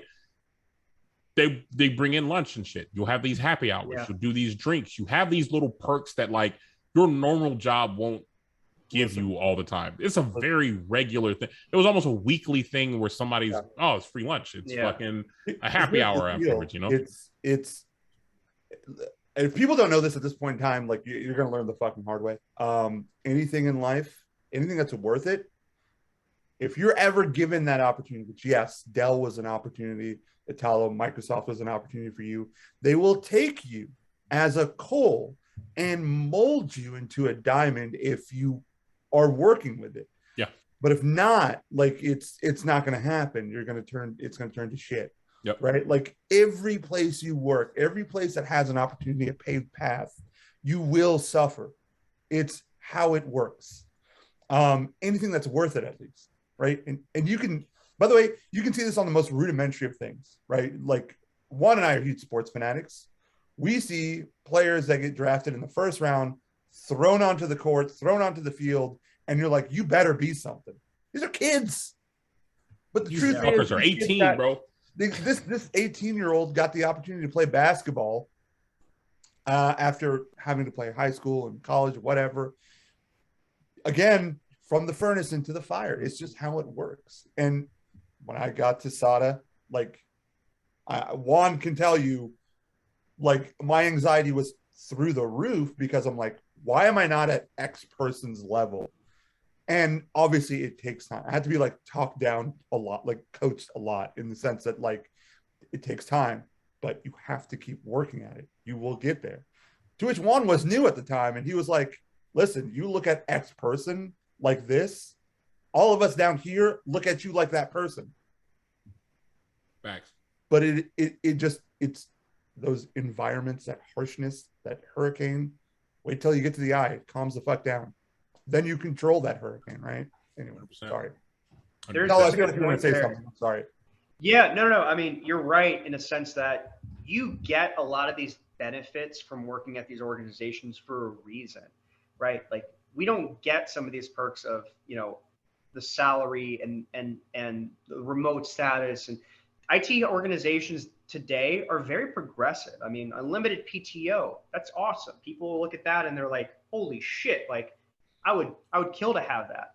You have that because you are eating shit, right? Like because you are working for it. Like there's a trade-off there, and these organizations understand that. So it's not all rainbows and sunshines, even though that might be what you see on Instagram, and that might be what you see on LinkedIn. There's so many sweat and tears that go into the day-to-day grind. 100%. And those benefits kind of make it okay. It balances, right? It does. Yeah. And I mean, I look at it as like, I feel, especially in the role I'm in today, right? Like I have a lot of freedoms that I haven't had in any other role. However, way more responsibility than before. There's a lot that, like, you know, the expectations up here, and if something falls out of the realm, if the deal doesn't happen or this thing isn't here, but like, how are you going to fill this? How are you going to backfill this? How are you going to fix this thing? So you gain a lot more responsibility with a lot more freedoms that you have, and that's just kind of like comes with the territory of the shit. On the account management side, like I'll give you an example, man. So month number 3, I'm at SADA, and my manager's like, all right, man, here you go. Now here's your book of business. Here's what you're responsible for. I'm on the account management side of things, where we're responsible for retaining customers, right? Not making sure they're happy, but also making sure they're still customers, which means we're getting revenue. And I remember running some numbers, and I'm like, okay, so I'm responsible for $36 million of my company's revenue. I'm 3 months into this job, and you guys are trusting me with this amount of money. This is more money than I've ever seen in my life. And I'm now I have that kind of it's a burden, right? Like that anxiety that Nabil was mentioning. Like it's like, It's humbling, and it's both awesome to have that level of trust in you, though. It is, but when you're thrown it into does mean you've earned that place. Like they Yeah. couldn't have given it to anyone, right? Like they would never have given that to me. At best, we'd keep a fourth of that money. So that's funny shit. So let me segue here into kind of the last question, because I'm curious about it, right? So like, I think it's very clear we've kind of stressed and kind of talked through, you know, the highlights and kind of the benefits of this job, because there's a fuck ton of benefits for this job, right? Like, you know, all three of us right now could go to Mexico tomorrow and work a week and a month or however long we need to from there, and fucking be on a beach, fucking drinking and having a ball, right? What I want to know from both of you, and we'll start with Italo and segue into Nabil, because we don't really care about Nabil. You know, what is some of the bigger challenges that you've actually faced? What we're talking about, where's the mute button in Zoom, man? I'm kicking him out. Italo, this show is better with the two of us. We're kicking him the fuck out. Like, he's done. Cancel Nabil. Hashtag cancel Nabil. I developed our counter bots. To start it up, boys. Hashtag cancel big body. Like, cancel that shit. He's out. He's fucking out of here. But no, so Italo, what was I'm walking here? I'm fucking walking it. What's some of that you would say is like, in your time in IT, what was the hardest thing you had to overcome? What is the biggest challenge that you can remember that you faced in this industry? Oh man, honestly, I mean, we've touched on working with people that can be incompetent, that are making double your salary. That's tough. A hard pill to swallow. That's super fucking tough. Nabil Rabadi, that's tough. How are you doing? Yeah. I love working with Italo. Yeah, and I work with Nabil, for those that don't know. So he works under me, basically. That's my. I work. Wow. I want to give insight, and I hate that I'm doing it on such a public forum, but Italo makes my job so easy. There are other avenues that I've been given an opportunity towards within our company. I have tried really hard to say, hey, maybe we should bring Italo along, just to continue this upward trend. Thank you for that insight. That's not related to the question at hand. I appreciate that, Nabil Rabadi. So please stay on topic. Nabil makes my job incredibly difficult. I would say that. And he's proud of that. But all right, so outside of the incompetent people that make more money than you and the frustration, what gets me the most, one of the biggest challenges, especially at the beginning of working in IT, and you've already talked about this, Juan, like you nailed this, is getting over no. So there's a balance that you have to strike between personal, like the way that you see yourself and the value that you hold yourself to, and getting told you're not good enough, you're not going to make this. Next time, we'll try the promotion next year. Getting told that time and time again, to me, was a very difficult pill to swallow, to the point where I almost ejected myself from this industry on a few occasions. Yeah. And it's tough, man. Like you have to stick it out, and having people that will kind of talk you up and build you up, and having good managers, right? Like that know how to lead and not manage, helps you with that. Like, look, it's not that you're not good enough for this role, or it's not that you don't deserve this. It's that there might be politics involved, or there might be whatever. Like there's all these different moving parts that you have to like. Sometimes they're completely outside of your realm of understanding. That's been a challenge, man. Like, and I mean, it's a challenge today, right? Like we all think highly of ourselves. We all want to proceed and move to the next level. And we think we can do better because we see the people who we're working under. And I'd say that's still a challenge today. Yeah. You touched on something that I feel like in the IT industry, we don't talk about enough. And it's crazy to believe how hard this is to find. A good manager makes your job fucking amazing. A good, like, it's insane. I will leave a job if there's a bad manager. I left the job. I literally left my previous job 8 months into it because I knew 3 months into it, this is not going to work with this manager. I already knew it. Divorced because I had a bad manager. Divorced with who? No, don't. Tyler, we're going to let him sit on this one. All right, I'm not going to entertain it. You piece of shit. But that's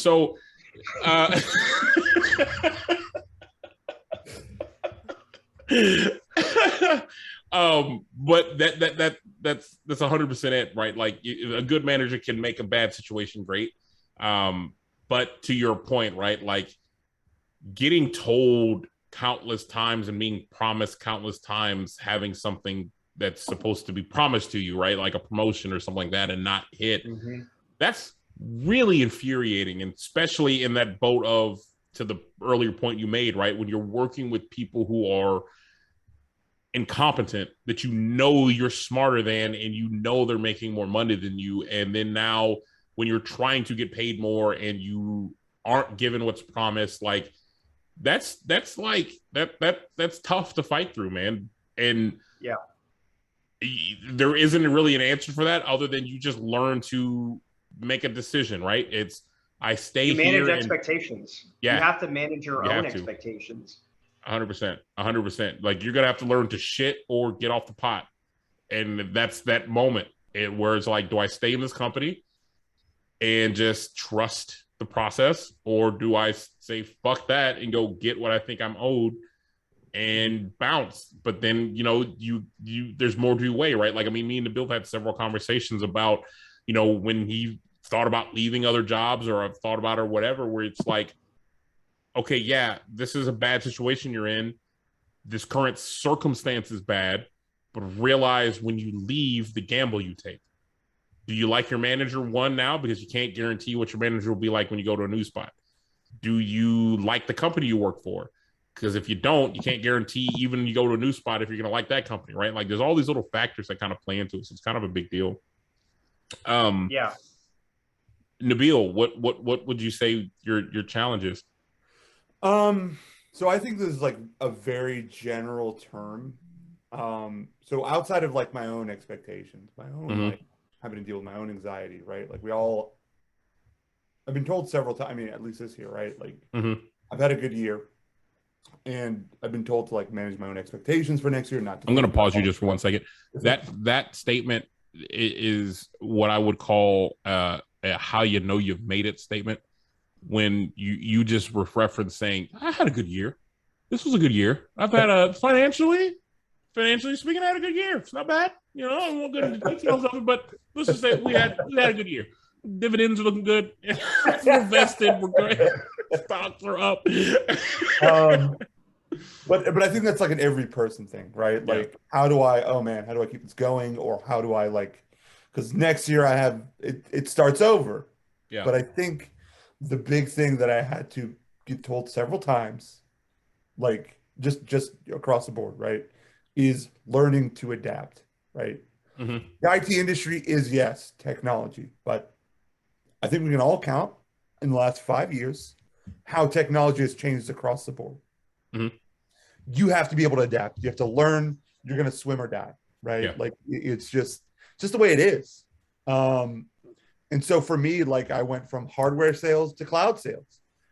And I can tell you right now, I had a nervous breakdown the day before my job started. And I was like, I might need to quit and go back to my old job. I had like a nervous breakdown the day of my job. We were in a meeting and it was just like, oh my God, like, I don't know what the fuck anyone is saying right now. How in God's name did I get myself? Imposter syndrome is real. Imposter syndrome is real. It's 100% real, my guy. And so, it's funny. I developed imposter syndrome when I was at Dell. And so I tend to believe my success is not my own. And like, I'm just overtly like humble about it. I need to stop doing that. Yeah. Which by the way, Juan and I keep talking about this. Like whenever our manager pings us, like we're instantly fucking scared. Like, oh my God, we're gonna get fucking read. Like all the wrong things you've done over the past couple of weeks. This is the ping that gets me fired. Is essentially how any manager ping happens. I'm like, fuck, this is it. But like I knew it.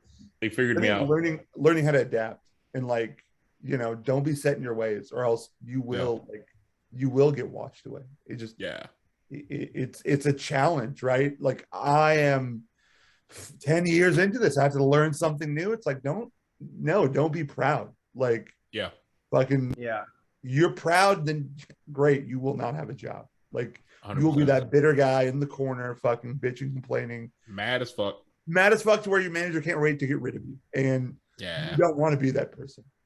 Yeah, because they're talking about you. They've been talking about you. Like, I heard some shit, Nabil. I heard some shit. So wait a minute, no, nobody's talking about me. Nobody's talking about me. They are for sure. What? Who's talking about me? I mean, I'm not gonna say Edric's been texting. We'll take it offline. What? But Edric's been texting. Yeah. Hold on a second, guys. I'm doing fine. Right? I mean, let me ask you this question though: have they been telling you you've been doing fine? I think so. You felt like you've been doing fine. Why do you think they're telling you that, my guy? They want you to feel like you are, so they can just pull that rug out from under you. You know, it's not going to end well. I do want to offer something. I gotta go. Nabil joins every call with his camera off too, and I shit on him for that. By the way, rightfully so. Nabil's profile photo at work is a fucking MySpace selfie from 2009. So if that doesn't make it fun to join in, like, you know, an executive level meeting with state and local government accounts, I don't know what is fun. What is fun? I'll tell you what is fun. Shit on Nabil work. Taking a bathroom selfie. Italo, here's the thing. Italo, like, can we mute him? You want to talk about a challenge in the tech industry? Fucking work with Italo, who like shits on you for how you dress, which is like really nice. But here he is, fucking jumping on a call wearing his like boyfriend's sweater from the night before. Are you? Nabil's mad because he doesn't own a cardigan. Listen, just because you don't have the money to buy a cardigan, Nabil. Listen, let's sort of GoFundMe. Throw up a link. Somebody throw up a link. We need to sort of GoFundMe for Nabil. Sweater that he's wearing. Please stop shopping at the Baby Gap. His boyfriend played basketball there for 1 year. In all seriousness, I do have something to offer to what Nabil's saying, and that level of uncomfortability, I've learned, and it's taken a lot of learning, is a good thing. Like that is like, that means growth. If you feel like, what the fuck am I doing? How did I get myself here? I'm in a place where I don't know where I'm at, what to do. I'm not an expert. You're not an SME. That's a fucking great thing. And it's taken me a lot to like figure that out, because again, tech, moving from one organization to another, from one platform to another, from one product to another, there's a lot of change. And with that change comes uncertainty and like starting over, right? Like you're not an expert in what you do when you do that. When you level up. Some fear, uncertainty, and doubt. Yeah. And when you come across that FUD, it's, to me, I've learned it's growth. Like that means you have an opportunity. And some people in the tech industry decide to stick in their area of expertise, and they get very high-nosed about it. A couple of names that come to mind, even in our own organization, but it's like continuously like leveling up requires that. You have to be comfortable with being uncomfortable and learning something new. Yeah. That's what it takes in tech. Yeah, no, I get that 100%. For me, man, the biggest challenge I had to face is learning to deal with higher paid egos. That was the hardest challenge for me. No. And was my early downfall, especially at Dell, of dealing with people who were higher titled, higher paid, who had egos that were unnecessary at times when they tried to pull rank. And I did not handle it well. I did not handle the field rep who felt that part of their job was my responsibility and was forcing their job title and their responsibility onto me. A lot of that was just like, I pushed the fuck back on that a lot, because there was a lot of, and to your point earlier, Italo, of people you're smarter than, who's getting paid more than you. That guy who now also has this ego that like everything that's wrong is your fault, and they have no responsibility or no blame to it. these were the guys that just fucking would just go off on, right? And that would just cause a whole lot of shit to happen because of, like, fuck it, the company, or let me rephrase that. I learned a lesson from that the company is always going to back the guy who's paid more, regardless of what the situation is, that you just got to have to learn to kind of eat that shit. So it made me learn to deal with people with egos. It made me learn to handle the jackass who doesn't know jack shit, but is getting paid way more than me. But because he's a field, account executive and head of the account, I just got to fall in line because I can't really push this fucking guy, That was tough. That was probably the toughest challenge that I had to learn to fucking deal with, man. And truth be told, I still battle with it, but you just learn to kind of bite your tongue and drink more. And it makes it kind of makes you deal with it a little better, because you're always going to have that guy. There's always that guy. Never fails. It's a hot mess. Secret to success: drink on the job. Drink every day, after every call. Day. Drink, smoke a little of extra jam. Whatever you got to do. Whatever you fucking got to do. See you later, Chris. It was great having you on tonight, buddy. Boys and girls, that's the show. That's all we had, man. This was a hit. Atalo, I'm gonna be honest with you, man. This was the best show we had because Nabil wasn't on it for most of it. What? Yeah, I enjoyed most of the show. 100%, dude. Like, this was a great. This show is sponsored by Carl's Customs. We've already done that. We've already done that. Shut up. We've already done that. Your book picture is taken. We've already done that. Customs. We've already done that. Just stop. Just stop right now. Talk about the IT industry today. We've done that. With us is Atalo. You were late. You weren't here. No, Pops, don't give him a "that's my man." Like, no. That's Carl's Customs. That's my man. I'm a mute, Nabil. Nabil's muted. I've just muted him. Yeah, see, he can't say shit because he's muted. All right, I think you can understand. I got into a whole Denzel Washington spiel. No cap, yo, me. Oh my God. So, boys and girls, those who are listening, let's give you an update on where we are. Next week, next Wednesday, it's probably my favorite episode that I've been looking forward to for quite a while. We are having our gender wars next week. I am hype about it. Now, for those who have actually been paying attention, which I don't think anybody who's been watching our show has been paying attention to the order of how these things are supposed to go, we were supposed to do a movie review. But because Nabil was not able to join early on in the show, we are going to push that out. Now, next week, again, is supposed to be Gender Wars. And I don't want to rob from Gender Wars because Gender Wars is, again, probably my favorite episode. So we are going to push our movie review to our 10th episode, which is, for those who've been paying attention, is 10th friend episode, 10th anniversary, 10th episode, fan appreciation, shenanigans. It's going to be dope because we're going to do something really cool. And for those who've been paying attention, you'll know we're going to start we're going to ask you guys who watch the show to give us your email address. We are going to literally send you a link to invite you in. Security numbers. Yep. We need social security numbers, blood type, photo ID of your driver's license. We are friends. Absolutely stealing your ID.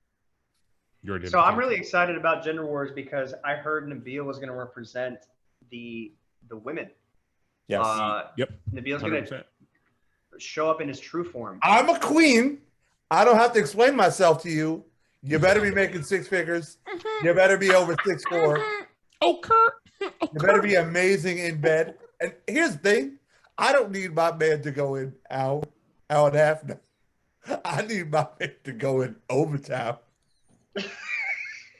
So that's a little bit of what you could expect. Just a little bit. Oh my God. Gender Wars, for those who don't know what the hell we're talking about with Gender Wars, we're going to have our female correspondent, just learn her back on.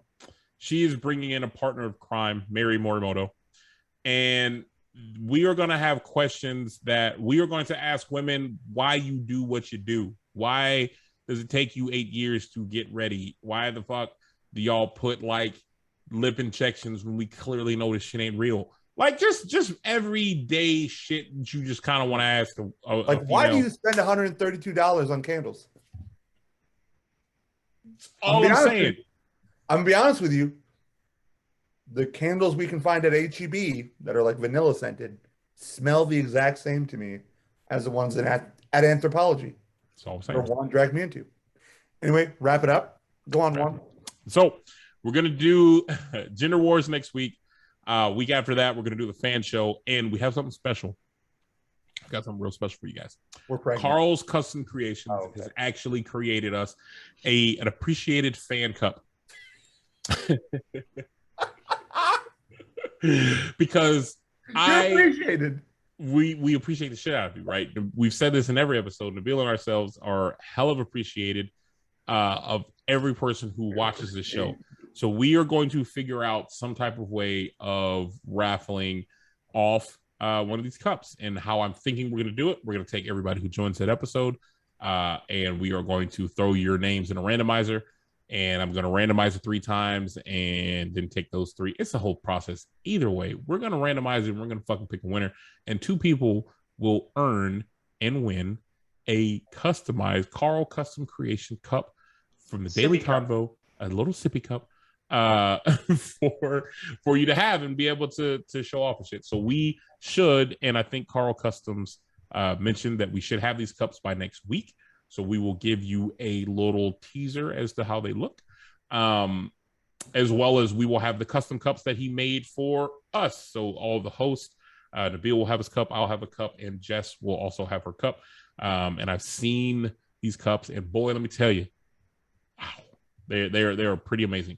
But we're gonna have that. So that's kind of the rundown. And once we do the fan appreciation, ladies and gentlemen, we'll have 3 more shows left for this season before we take a little break to relax the mind, to rest, and get ready for season 2. We can come back stronger and better than ever.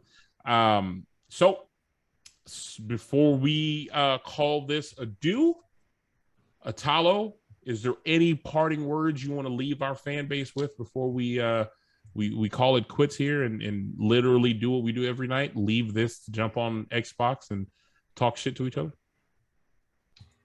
I just want to end off on a great positive note and remind everybody to hashtag cancel Nabil. I want to make sure everyone has that imprinted in their minds. That's the definition of success. Hashtag cancel Nabil, everybody. I'm with that. I'm gonna. That's the whole thing. Okay. Yeah. That's it. That's all I got, man. He gave the people what they needed to hear. Nabil, what do you want to leave the people with? Okay. To the internet's HR department to remove this hashtag. Hey, might be. Hello, me.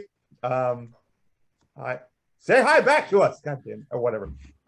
Anyway, that's what I'll be doing. But I feel like this was an awesome show, and I'm really sad I missed most of it. But I'm glad I got to be on for the remaining 20 minutes. I'm not. Awesome stuff. I love you. No, I'm glad you made the show, man. It was good. And Atalo, again, we're definitely bringing you back in season 2, my guy. Thanks for having me. Shit, we might even try to bring you back in on the holiday special. That might be one worth bringing in. So if there's nothing left to say, boys and girls, we're going to end it like we always end it. You know, people that you come across in your life, a lot of them, they're not going to be worth your time. Some of them might be worth your time. Hindsight and reality of it is literally every single person is worth you figuring that out. So boys and girls, until we meet again, we'll see you next week, 8 p.m. One love. This is the Daily Convo. We out.